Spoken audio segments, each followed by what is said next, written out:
हेगे ससुरा से अइलौ खबर तोर अनोखा सैया के छोड़ देही देवरे के मौका।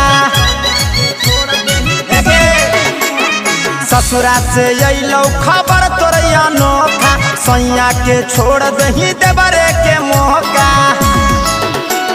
नैहर में हलौ या दातावा जैसन ससुर में असर भेलौ।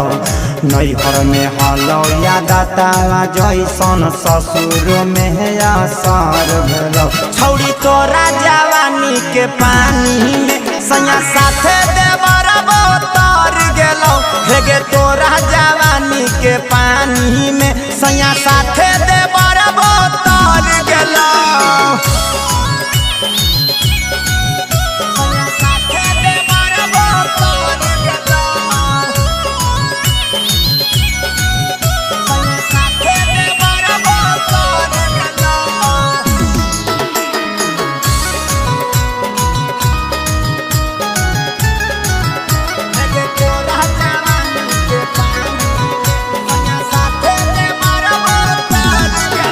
हेगे गेलौ जवानी के रस गदराई खाही तो रोजे देवर बेकमालाई।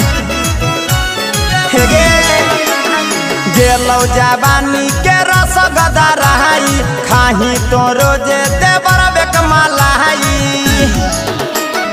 दूधू गोले ने विटामिन तोर जवानी खरा खर भेलौ। दूधू गोले ने विटामिन तोर जवानी खरा खर भेलौ। हेगे तोरा जवानी के पानी में सैया साथे देवर बोतर गेलौ। छौड़ी तोरा जवानी के पानी में सैया साथे देवर बोतर गेलौ।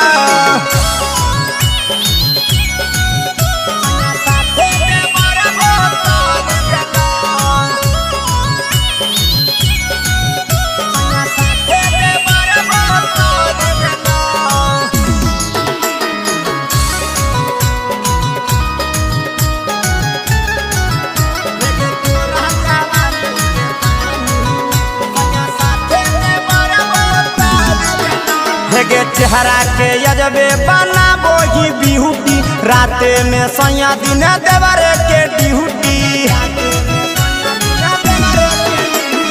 चेहरा के यजबे बनाबो ही बिहुटी राते में सैया दिन देवरे के ड्यूटी।